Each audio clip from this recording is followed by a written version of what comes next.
10 సంవత్సరాల పాలన ఏ విధంగా కొనసాగుతుందనంటే దానికి నిదర్శనం మా తంగలపల్లి మండలంలో మచ్చుకొకటి చెప్తా ఉన్నాం. తర్వాత అన్ని ఒకటొకటి మీరు చేసిన తప్పులు ప్రజాక్షేత్రంలో పెట్టడానికి సిద్ధంగా ఉన్నాం. జిల్లాల ప్రాంతంలో సాంభవి క్రషర్ అని చెప్పి పర్మిషన్లు ఇస్తారు. ఈ పర్మిషన్లు ఏర్పాటు చేయడానికి ఒక క్రషర్ ఏర్పాటు చేయడానికి సుమారు 8 డిపార్ట్మెంట్లకు సంబంధించి అనుమతులు అవసరం ఉంటాయి. అందులో పొల్యూషన్ డిపార్ట్మెంట్ ఒకటి, పోలీస్ డిపార్ట్మెంట్ ఒకటి, రెవెన్యూ డిపార్ట్మెంట్ ఒకటి, ఇండస్ట్రియల్ డిపార్ట్మెంట్ ఒకటి, ఈ విధంగా 10 డిపార్ట్మెంట్ల ద్వారా పర్మిషన్ రావాలి. దీన్ని మేమందరం ఆర్టీఐ ప్రకారం అప్లై చేసి జిల్లా అధికారులను మేము వివరాలు కోరితే ఏమిచ్చింది తెలుసా అంటే అందుబాటులో లేవు, ఎలాంటి మేము అనుమతులు ఇవ్వలేదు, మాకు ఎలాంటి సంబంధం లేదని చెప్పి, భూమితో ఎలాంటి సంబంధం లేదని చెప్పి రెవెన్యూ శాఖ వాళ్ళు ఇస్తారు. మరి పోనీ అందులో ఏమన్నా అనుమతులు బ్లాస్టింగ్ కావచ్చు, లేకపోతే డిటోనేటర్లకు సంబంధించి ఏమైనా అనుమతులు ఉన్నాయని చెప్పి పోలీస్ శాఖ వారిని మేము వివరణ ఆర్టీఐ ద్వారా అడిగితే వాళ్ళు కూడా పోలీస్ శాఖ వారు మేము ఎలాంటి తనిఖీలు చేయలేదు. పోలీస్ శాఖ వారు స్వయాన ఎస్పీ గారి కార్యాలయం నుండి అలాంటి క్రషర్కు మేము ఎలాంటి అనుమతులు ఇవ్వలేదు, అందులో మేము బాంబు స్క్వాడ్కి సంబంధించిన అనుమతులు కావచ్చు, డిటోనేటర్లను స్టోర్ చేసుకోవడానికి కూడా ఎలాంటి అనుమతులు ఇవ్వలేదని చెప్పి పోలీస్ డిపార్ట్మెంట్ వాళ్ళు ఇస్తారు, ఇండస్ట్రియల్ డిపార్ట్మెంట్ వాళ్ళు ఇస్తారు. అలాంటి ఒక క్రషర్ ఉన్న విషయమే మాకు తెలియదు. ఇలాంటి ఒక క్రషర్ ఉన్నది మాకు తెలియదు అని చెప్పి ఇండస్ట్రియల్ వాళ్ళు వాళ్ళే మాకు క్వశ్చన్ చేస్తారు. ఈ విధంగా ఉంటుంది. ఇక పొల్యూషన్ డిపార్ట్మెంట్ ఆ ప్రాంతంలో ఏ విధంగా రైతులు నష్టపోతున్నారో, లేకపోతే ఆ ప్రాంతంలో ఏమైనా పొల్యూషన్ ఉందని దాని మీద కూడా అటే చేస్తే అసలు అక్కడ లేనే లేదు, మాకు తెలియదు అని వాళ్ళు కూడా ఆర్టీఐ ద్వారా ఇవ్వడం జరిగింది. ఇక స్థానికంగా ఎంఆర్ఓ గారు అడిగినాం, అక్కడ మీరు పర్మిషన్ కావచ్చు, ల్యాండ్ ఎంత చేసిరు, ఎంత ఇచ్చారు, దానికి ఎంత కేటాయించబడింది అని చెప్పి వాళ్ళు కూడా వివరాలు మా దగ్గర లేవని అంటారు. ఇక మొత్తం లేబర్ ఆఫీసర్ని అడిగినాం, ఆ లేబర్కి సంబంధించి వాళ్ళకి సెక్యూరిటీ ఉందా, బీమా ఉందా, ఎంతమంది పని చేస్తారు ఏందని ఇది అడిగినాం. ఇది అడిగితే మాకేం సంబంధం లేదు అని ఏం లేదు. అప్పుడు మంత్రి గారు చెప్పారు, మంత్రి గారి పిఏ తిరుపతిలో లేకపోతే ఎవరో చెప్పారు. వాళ్ళు చెప్పడం వల్ల మేము చూడనట్టున్నారు వాళ్ళు చెప్తారు. ఇదే విషయంగా మైనింగ్ డిపార్ట్మెంట్ కూడా ఏమైనా అనుమతులు ఉన్నాయని చెప్పి అడిగినాం. స్వయంగా వాళ్ళు చెప్పేది ఏంటంటే ఇది కేటీఆర్ గారి పిఏ గారి కన్సల్టల్లో వారు అలాగే స్థానికంగా ఉన్నటువంటి నాయకులు అందరూ కలిసి ఇలా ఇల్లీగల్గా క్రషర్ నడిపిస్తూ ఉన్నారని చెప్పి స్వయంగా వాళ్ళు లిఖితపూర్వకంగా ఆర్టీఐకి ఇచ్చారు. అంటే కేటీ రామారావు గారు మీ పరిపాలనలో ప్రజాధనాన్ని ఏ విధంగా దోసుకున్నారు అనేదానికి చిన్న ఉదాహరణే మా తంగలపల్లి మండలంలో దీనికి ఇలాంటి అనుమతి లేని స్టోన్ క్రషర్. దీనివల్ల కోట్ల రూపాయలు చేతులు మారినాయి. ఇందులో మేము మండల కాంగ్రెస్ పార్టీ పక్షాన్ని ఆరోపిస్తా ఉన్నాం, ఇందులో కేటీఆర్ గారికి, కేటీఆర్ పిఏకు, ఇక్కడ ఉన్న స్థానిక నాయకులకు సంబంధం ఉన్నది. ఇక్కడ ప్రజాధనాన్ని ప్రభుత్వ అనుమతులు లేకుండా ఇక్కడ ఈ కార్యక్రమాలకు శ్రీకారం చుట్టిన కేటీఆర్ గారు దీనికి సమాధానం చెప్పాలి. దీన్ని మీరు పబ్లిక్ లో తెలియజేయాలి. అలాగే గతంలో మీరు ఏదైతే మేము ₹1 ఖర్చు పెట్టకుండా మేము గెలిచిన సందర్భం ఉన్నది కదా, గతంలోనే మా నాయకుడు కేకే మహేందర్ రెడ్డి గారు చెప్పడం జరిగింది, మీరు నిజంగా నీతిగా నిజాయితీగా గెలిచినట్టుంటే ఒక రిటైర్డ్ జడ్జితోని కావచ్చు, లేకపోతే స్వచ్ఛంద సంస్థతోని ఒక ఎంక్వైరీ చేయించి అంబేద్కర్ దగ్గరికి వచ్చి చర్చకు సిద్ధమని చెప్పి సమావేశం దానికి కూడా వెనుకడిగేసారు. ఈ రోజు చేసిన తప్పులన్నీ మీరే చేసి, దోపిడీ మీరే చేసి, ఈ రోజు రేవంత్ రెడ్డి గారి ప్రజాపాలనను మీరు తప్పుదో పట్టించడం ఇది చాలా బాధాకరమైన అంశం. ఎలక్షన్లకు ముందు ఏదైతే 6 గ్యారంటీలు ఇస్తామని చెప్పడం జరిగిందో ఆ 6 గ్యారంటీలలో సుమారు ఇప్పటికీ 5 గ్యారంటీలు పూర్తి అవడం జరిగింది.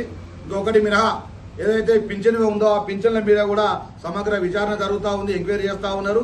వాటి కూడా త్వరలోనే ఇవ్వడం జరుగుతూ ఉంది.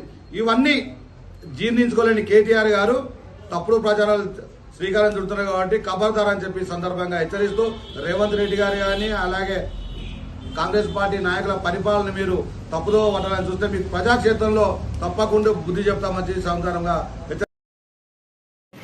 ఈరోజు తంగలపల్లి మండల కేంద్రంలో మా బీఆర్ఎస్ పార్టీ అధ్యక్షుడు రాజన్ ఆధ్వర్యంలో ప్రెస్ మీట్ నిర్వహించడం జరిగింది. మొన్నటి రోజు సిరిసిల్ల అభివృద్ధి ప్రదాత తెలంగాణ రాష్ట్ర మాజీ మంత్రివర్యులు కేటీఆర్ గారు సభ్యత్వ నమోదు కార్యక్రమంపై సిరిసిల్లలో తెలంగాణ భవన్లో ఒక మీటింగ్ ఏర్పాటు చేసి దానికి ముఖ్య అతిథిగా జీవన్ రెడ్డి గారిని పిలిచి కార్యకర్తల మీటింగ్ పెట్టడం జరిగింది. దాన్ని చూసి ఓర్వలేక వచ్చిన కార్యకర్తల జోషును తట్టుకోలేక నిన్నటి రోజు సిరిసిల్లలో అదేవిధంగా తంగలపల్లిలో కాంగ్రెస్ నాయకులు అర్థం లేని మాటలు మాట్లాడడం జరిగింది. గతంలో ఒక 3-4 నెలల కింద ఎట్లయితే మాట్లాడుతున్నారో వాళ్ళు అధికారంలో ఉన్నారా ఎప్పుడు ప్రతిపక్షంలో వాళ్ళకి తెలుస్తలేదు. ఒక పక్కపండి మహేందర్ రెడ్డి అని ఆయనకు చెప్తలేడు, వాళ్ళకి అర్థమవుతలేదు. వీళ్ళు చేయబట్టి ఆ మహేందర్ రెడ్డికి ఏ పదవి రాకుండా పోతుంది.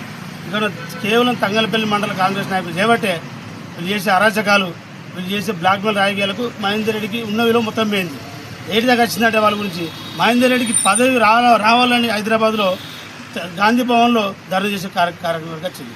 కొంచెం మన ఆలోచన సిగ్గు ఉండాలి. ఏం మాట్లాడతారు కాంగ్రెస్ నాయకులు? సెస్ ఎప్పుడు ఏర్పడేది? మొట్టమొదటిగా కాంగ్రెస్ ప్రభుత్వం ఉన్నప్పుడే అప్పుడు స్టార్ట్ అయింది. ఇక్కడ సహకార సంఘాలు ఏర్పాటు చేసుకుని రైతులందరికీ సహకారంగా ఉంటాయని చేసిరు. మీరు ఎలక్షన్లో గెలిచే దమ్ము లేక, సెస్సులు గెలిచే దమ్ము లేక రేపు ఉద్యోగాలు మళ్ళీ సెస్ ఇంకో సంవత్సరం తర్వాత ఎలక్షన్స్ ఉంటాయి, అలా గెలవరు. మీరు బీఆర్ఎస్లు గెలుస్తారు కాబట్టి దాన్ని పూర్తిగా విలీనం చేయాలని ఆలోచన చేస్తారు. అదేవిధంగా సహకార సంఘాలు కూడా నామినేట్ చేస్తారు. ఎలక్షన్లు పెడితే మళ్ళీ మా పార్టీలో గెలుస్తారు. అదేవిధంగా స్థానిక సంస్థలు ఎంపీ జడ్పీకి సెలక్షన్ పెట్టే పరిస్థితి లేదు.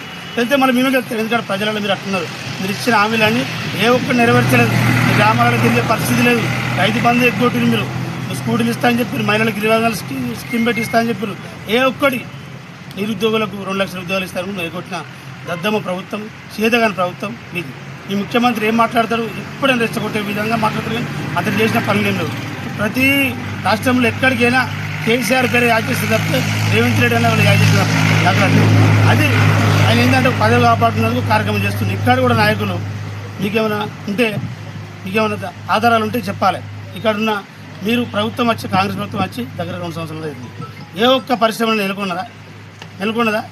ఏమన్నా అంటే మీరు బ్లాక్మెయిల్ చేస్తారు. అక్కడికి ఆల్దరు ఏమేమో చేసి బెదిరించి గురి చేస్తారు. ఒక పరిశ్రమ పెట్టుబడి రావాలంటే ఇక్కడ డెవలప్మెంట్ ఉండాలి. ఇక్కడ అంతా అధికారులు కానీ ఇక్కడ నాయకులు కానీ సహకరించాలి. ఎప్పుడో గతంలో 10 సంవత్సరాల కింద ఏర్పడిన జిల్లాల క్రెషర్లో ఇది కేటీఆర్ సంబంధం ఉంది, కేటీఆర్ సంబంధించిన నాయకుల సంబంధం ఉందని మాట్లాడుతున్నారు. రోడ్డు మీద ఒక వెహికల్ తిరిగితే దానికి రిజిస్ట్రేషన్ లేని తిరిగేది. 10 సంవత్సరాల నుంచి ఈ అంత పెద్ద క్రెషర్ అది ఇండస్ట్రీకి సంబంధించింది. ఏంది కలెక్టరేట్ నుంచి లేని ఆ పర్మిషన్ లేని ఆ క్రెషర్ నడుస్తుందా? ఏం మాట్లాడుతారు? వాళ్ళ కుటుంబంలో సంబంధించిన సమస్యకు వాళ్ళ అన్న మెప్పు పొందాలని మీరు ఏదో వంకరబుద్ధిగా మాట్లాడితే బయట అంతా నవ్వుకుంటారు. ఆ ప్రెస్ మీట్ చూసి ఏం మాట్లాడతారు? లేవా పర్మిషన్ లేవా? మీరు అధికారులు మీకు ఎందుకు ఇస్తలేరంటే మీరు వాళ్ళు ఏం బ్లాక్మెయిల్ చేశారు, ఏం బెదిరిస్తారు. కాబట్టి సరైన సమాచారం మీరు మీ అధికారం నుండి మీకు సరైన సమాచారం ఇస్తలేరంటే మీ స్థాయి ఎక్కడుందో మీరు అర్థం చేసుకోవాలి. దయచేసి చెప్తా ఉన్నా. మీరు ఇంకా మనకు కావాలంటే ఆధారాలు సక్రమంగా తీసుకోండి. అన్నీ ఉన్నాయి, దానికి సంబంధించిన ఆధారాలు ఉంటాయి. లేకుంటే మీదే ప్రభుత్వం ఉంది కదా, కలెక్టర్ గారికి ప్రజావాణి దరఖాస్తు తీరి దానికి సంబంధించిన ఆధారాలు తీసుకొని. కానీ ఇట్లా తప్పుడు ఆరోపణలు చేయొద్దని తప్పుడు మాటలు హెచ్చరిస్తూ ఉన్నా. అదేవిధంగా మీరు స్కామ్లు ఎక్కడ నడుస్తుందో తంగలపల్లి మేము ఊకుంటున్నాం. అధికార పార్టీ వాళ్ళు ఉన్నారు కాబట్టి ఊకుంటాం. ఇందిరమ్మ ఇళ్ళలో ప్రతి దానిలో వసూలు చేస్తారు. మాకు తెలియదా? అప్పుడు మా ప్రభుత్వం ఉన్నప్పుడు ఇసుక అనేది తిరిగి ఇచ్చేవాడు. ఇప్పుడు 4-5 వేలు ఇసుక విషయాన్ని కూడా అక్రమంగా మీరు దోసుకుంటారు. అక్కడ దోసుకుంటారు. పోలీస్ స్టేషన్కి బీఆర్ఎస్ పార్టీలు పోతే ఇమీడియట్లీ అక్కడ ఉన్న ఇతర 3 ఎస్ఐలను ట్రాన్స్ఫర్ చేసి ఆయనను అధికారం ఉన్నారు కానీ పని చేసుకొని వదిలేసాం. అక్కడ కూడా పని చేసాం. ఏమైనా పోతే మీరు పని చేసుకుంటారు, మీకు వాళ్ళు అధికారులు ఇన్న టైంలో మాకు వెనుకుతారు. ఏమంటే బీఆర్ఎస్ వాళ్ళకి పని చేస్తారని ప్రచారం చేస్తారు. కానీ తప్పుడు ఆరోపణలు మానుకోవాలి. మీకు నిజంగా నైతికంగా ఈ మండలం మీద ప్రేమ ఉంటే కేటీఆర్ కంటే ఎక్కువ అభివృద్ధి చేసి మాట్లాడాలి. మీ స్థాయి ఎవ్వరు కూర్చున్నది ఎవ్వరిది కాదు. కేటీఆర్ మీద మాట్లాడే స్థాయి కాదు. మీ మహేందర్ రెడ్డి కాదు, మీది కాదు. మీరు నిజంగా సిగ్గుంటే ఈ కేటీఆర్ ఎంత అభివృద్ధి చేసిన దానికంటే డబుల్ చేసి మీరు మాట్లాడారు, ఒప్పుకుంటాం. మీ ప్రజాప్రభుత్వం అంటారు. ప్రజాప్రభుత్వం కాదు, దోపిడి ప్రభుత్వం ఇది. దోపిడి ప్రభుత్వం. తంగలపల్లిలో ఏం నడుస్తుందో చూస్తూ ఉన్నాం. నెక్స్ట్ దమ్ము ఉంటే ఎలక్షన్ జడ్పీటీసీ ఎంపీటీసీ ఎలక్షన్ చూసుకుందాం.